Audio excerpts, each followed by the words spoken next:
So I'm starting with LimeLife by Alcone's Due Date. This is an oil that has saved my skin. You can see a difference now, but just wait till you see the next video. My skin is completely clear, and I've also got rid of my sideburns.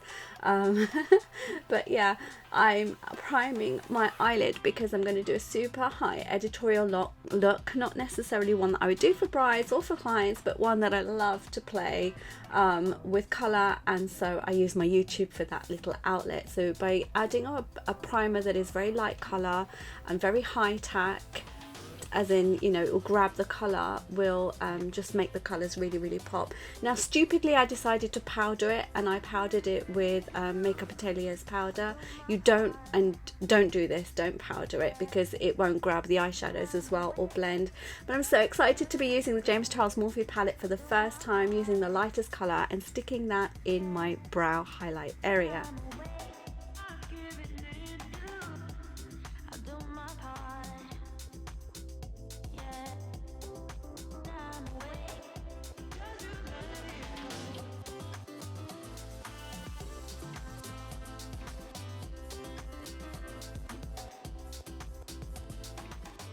So using the shade Daddy, I'm applying that with an angle brush to the crease, the upper crease, and I'm making a line all the way down to the inner corner of my eye, and then I will keep going back and deepening this, but essentially I want that line to stay the darkest. Using an angle brush gives me a little bit of softness with a lot of control and a lot of precision, but then I will use like a liner brush to go over that later. When I then go up and spread that out a little, I'll just change my brush, use the same color. By changing the brush and using one that's like more sparser bristled and a bit fluffier, you can use the same color but get a more gradient effect, if that makes sense. You'll see that next. Yeah, I do struggle getting the lines equal on both sides of my eyes, because you know that my eye is messed up on my right side. It's almost as if I've had a stroke and one side of my face has fallen.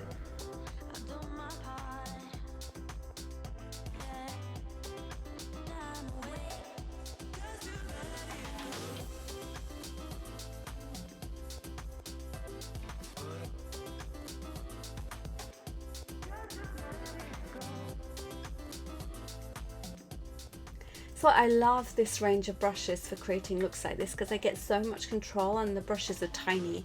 So I'm still only using that one colour, Daddy, and getting what I've done so far. And then I'm going in with guac. Now the thing with guac, it's like a duochrome, it's slightly shimmery, and it doesn't quite go, I didn't realise, but it's supposed to go on top of the eyeshadows rather than as a standalone. So where I've applied it onto the powdered primed eye area, you can see that it's a little bit patchy and I've had to build up the color. It did work in the end, but I did find that I had to work with it a little bit more to get it just right for me. It did work, but it was hard work at that point. And then using the color So Good in the highlight area, just to give it a little bit more va-va-voom.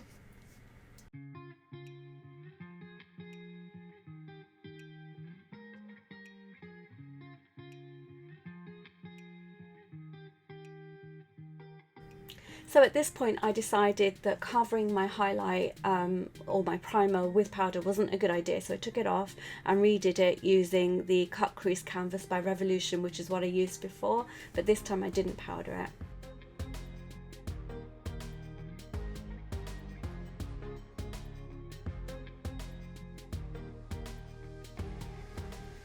Didn't realize how much I like these brushes. I need to get some more at Eyemats, but using the flat one, the flat brush one, to carefully cut out a cut crease.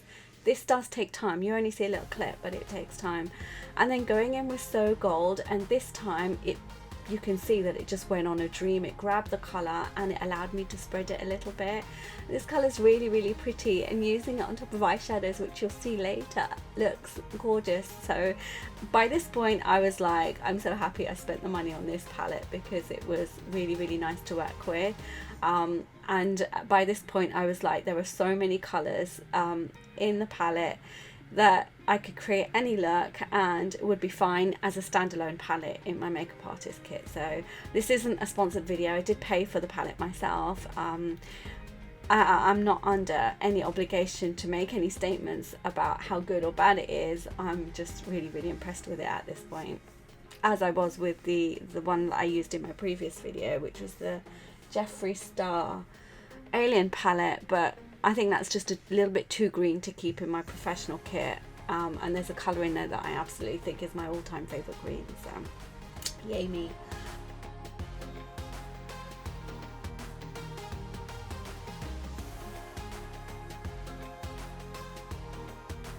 So this colour that I'm applying is called 518. Is that James's door number? I don't know. What is 518? But 518 went on absolutely stunning. The best orange I've ever used that stayed orange. Really, really buildable. And then I did the outer crease with a colour called Rusted.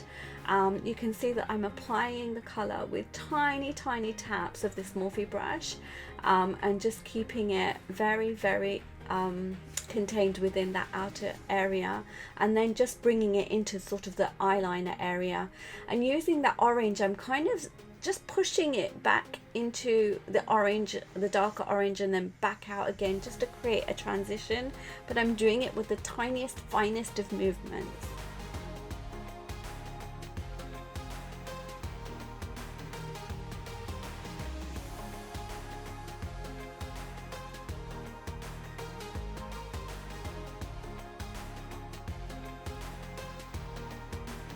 I'm going back in with So Good, which is that shimmery gold, and applying it, just swiping it backwards and forwards in small movements over the orange, and it doesn't even look like half of what it is in reality. I think I'm using natural lighting, by the way. There is no other lighting other than the sun that was peeking in and out of the clouds. So in some areas of this video it looks very light, and some areas it looks very dark, but it doesn't, the camera didn't pick up how stunning this actually is. It didn't pick up the reflex as well as I was hoping. Maybe I should have put a light on, but I would have got just, you would have just got like a very white face. Just take my word for it, it was stunning. It looked so, so pretty. And then just going back over and with that liner brush and just deepening that line and making sure it's cut to the hills.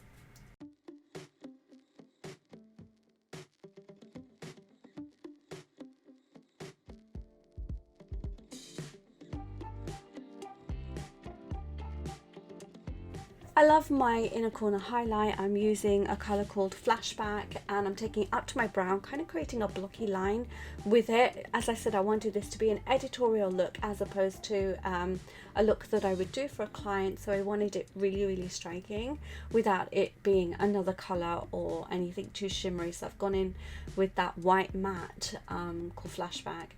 And then taking that, is it Cover Up concealer that was all over Instagram, the one with the gold tube that would cover up all of the tattoos? I can't remember what it's called. I don't have it in a tube because it leaks and the tube breaks as well, so I put it into an old pot.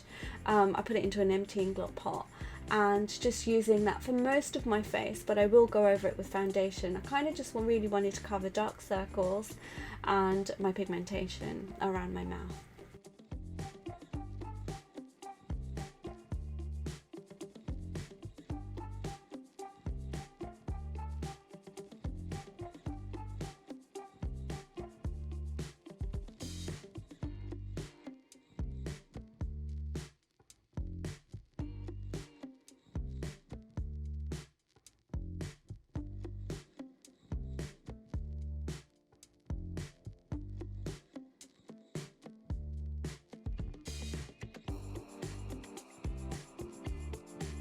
So in makeup school we're taught once you powder you don't put any wet products on top, but I don't do that. I powdered very lightly just to set that concealer, and then I went back on top of it with an Inglot foundation. It's, my shade is number 77. I haven't used it in so long and I'm like, why? Because it's so beautiful actually. I love this foundation.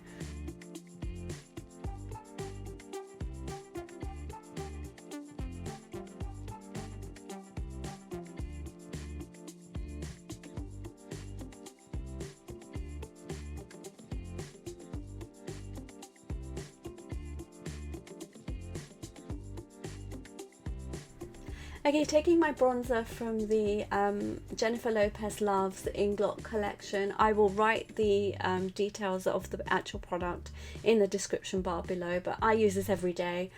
Maya uses it every day. It's just stunning, and it brings the colour right back to your face. You know, I like that suntan glow, and so I apply that to my cheek area, over my nose, up in my forehead, and I contour around my chin area with it too. I also like putting it around my mouth because I find it helps balance that white that comes around the corners of my mouth from concealing, which I do to highlight to cover the pigmentation. And then I'm using the Sparkle Reflex powder. I'll put the exact name in the bar below, but look at that. Oh my god, it's stunning.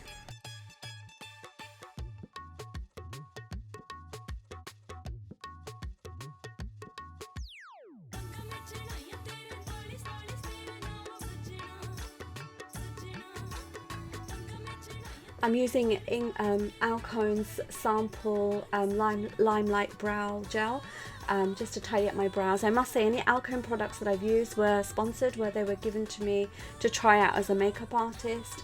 Not for any purpose of videos or anything like that, but I do use them because I really do like their products, so especially their skincare. But I just wanted to let you know that they were provided to me for free, but not for the purpose of this video. I just love using them. So I couldn't not go to Morphe and not buy the James Charles palette and then not buy this. So they all come hand in hand, and the smell of that is just really, really lovely. It's so lovely scented. So using the Alcone Macaroon lip, what is this, enduring lip color, and that goes on really, really nice, and it stays on. So I do want to get some more of those colors. I'm just trying to work out what color I just used then, which is Halloween, under my eyes. I wasn't going to do anything under my eyes, but once the whole look came together and the jewelry and the outfit was on, I just thought that the under the eyes needed a little something. So I go in with Halloween in the outer part of the lower lash line, and then applying the color Wig, love that color, in the inner part, and I think that is my look done. I did also do my brows in Illamasqua Cake Bake, and I applied some lashes at the end too.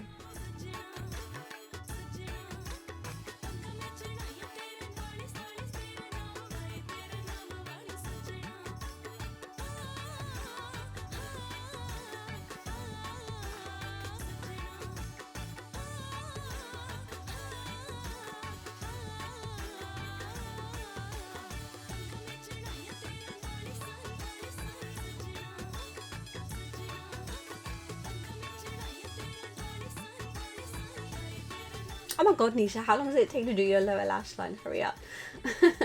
Going in with the blush Lover, I just wanted a bit more colour, just sort of swiping that very gently and very lightly across the cheeks, just to warm everything up a little bit more. And that is my look done. So a load of nakras are now going to follow. If you like this tutorial, please do let me know. I'm thinking of doing one in Gujarati, speaking Gujarati. What do you think? This outfit I bought for my sister's wedding in 2009. This is the first time I've worn it, and any jewelry you see is from my web store, www.NishaDavdra.com. I think this colour of this jhumka set is just stunning. I think I'm seeing a lot of greens on Instagrams for Indian outfits lately, so please do follow me there as well. Take care, and I'll see you all soon. Bye.